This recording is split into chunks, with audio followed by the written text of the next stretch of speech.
Good evening, good afternoon, good day, good morning, depending on the time of the day where you would receive or watch this video. My name is Nadine Hagen and I live in London.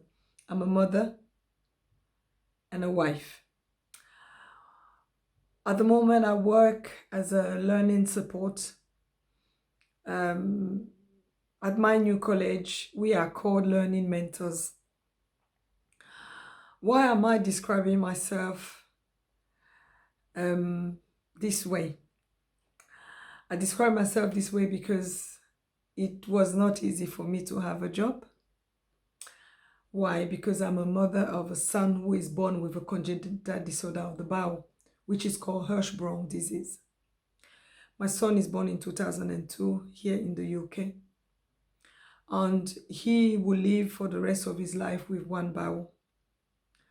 He has been to theater 26 times, meaning that I've been a carer most of his life. Hence, it has not been easy for me to find a job. This is my story. I start my conversation like this. I'm going to call it a conversation because throughout my years in the UK, I've lived in the UK for 25 years. One of my main activity has been to be and to act as a woman activist or as a community advocate. I'm a double community champion. For years, I was a learning advocate, helping adult learning, supporting adult learning projects with the Volunteer Center Greenwich. And I was also giving the community awards because I've raised a project around HIV and AIDS here in the UK. I met Princess Anne twice because Princess Anne is the patron of adult learning in the UK. I talk about adult learning because many people come to the UK as migrants. Some who are lucky to have education can then go ahead and have a job because they are already educated. But some will come to the UK with no education, with no previous education. I worked in the community with women who have never been in school before. And one of my dreams was to allow mothers to be able to talk to the school teacher, to the head teacher, when there is any trouble whatsoever with their son or their daughters. The other reason why I work so passionately around adult learning was because as a mother of a child born with a congenital disorder of the bowel, it was very important for me to be able to talk to the doctors and for me to understand the various surgeries that my son was having, and also being able to sign a consent form, being well informed. Adult learning is one of, for me, as a community development officer, because that's what I studied at university. I went to university at age 38, and I'm so proud to say that to the 8 people who studied community development in college, I was the only one to go and take a degree, a combined degree, and finish and pass and graduate. As a community development officer, I am passionate about adult learning. Why? Because I remember Paulo Freire, who is the founder of community development, emphasizing so much about the importance of giving a second chance to an adult, because so many people didn't go to school, not because they didn't want to, because they could not. They could not pay for it. They probably came from communities where they will educate the boy and not the girl. Hence, the girl will not go to school, or the family was just so poor that they could not take the children to school altogether. So coming to the UK and having the privilege to go to school, for me, adult learning is crucial. Now I want to talk to you about why it is important to empower women.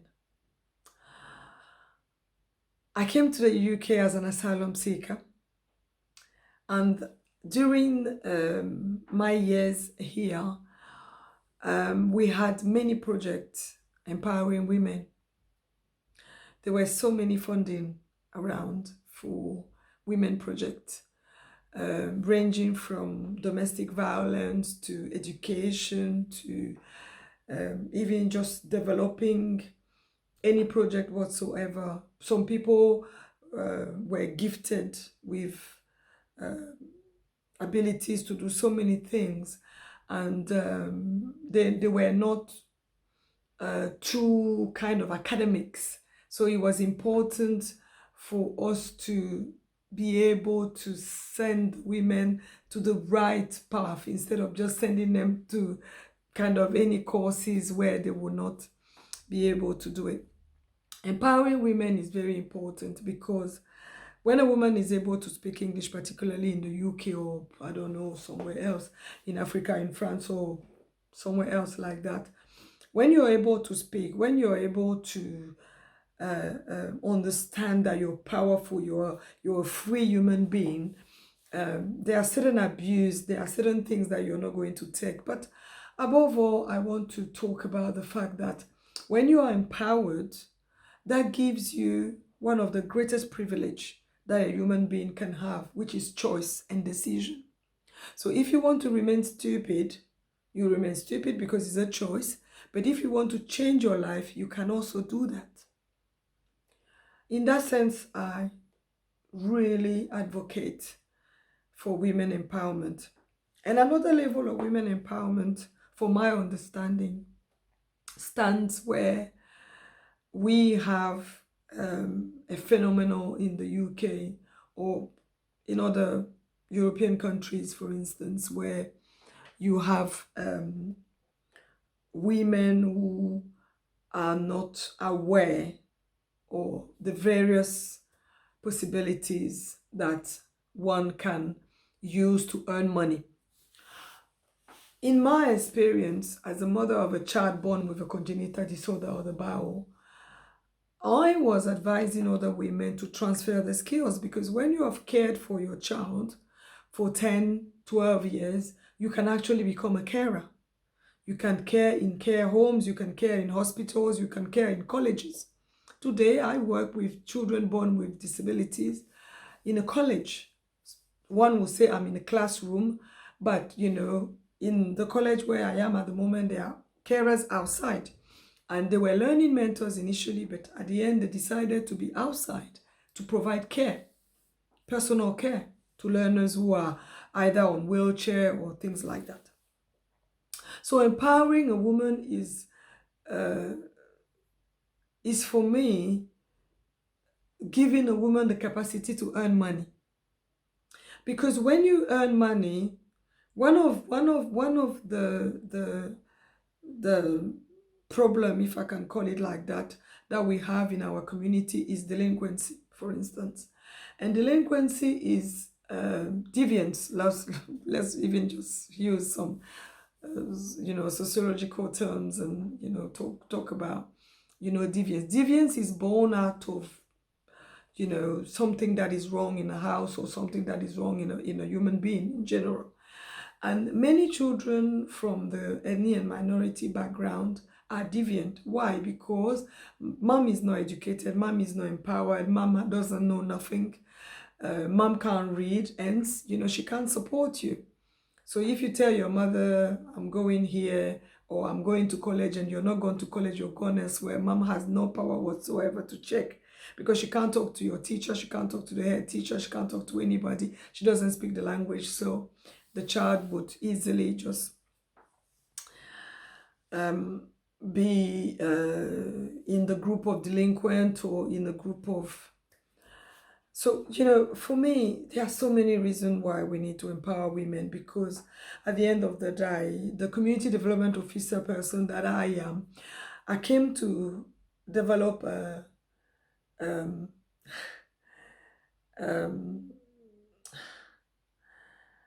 method, Because I realized that behind every success, yes, behind every success, there is a woman. When you see a president, he will tell you that I am who I am because of my wife. When you see a businessman, he said, I am this because there's always a woman.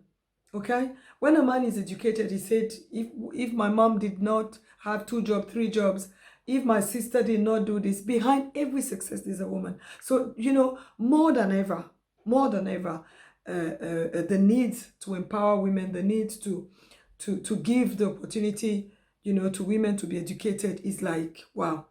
Now, the privilege I have is that at the moment I am doing a digital business. I joined a digital business this summer. You see, people are talking about COVID, but it's like in January, you know, the community development person that I am, I created a mastermind because I wanted people to know that during the transition of Brexit, we will have many opportunities. And as British citizen, it's going to be very important for people to be aware and seize the opportunity. So I started a group, you know, I brought together African from different part of Africa, and I also tap into my British friends and my Asian friends. So I brought communities together to kind of inform people about what is out there. You know, we could then understand how much digital businesses were there, and it was just a matter of information, really. So the barrier that we have in developing digital business is allowing people to see that the IT skill is actually something that can be acquired.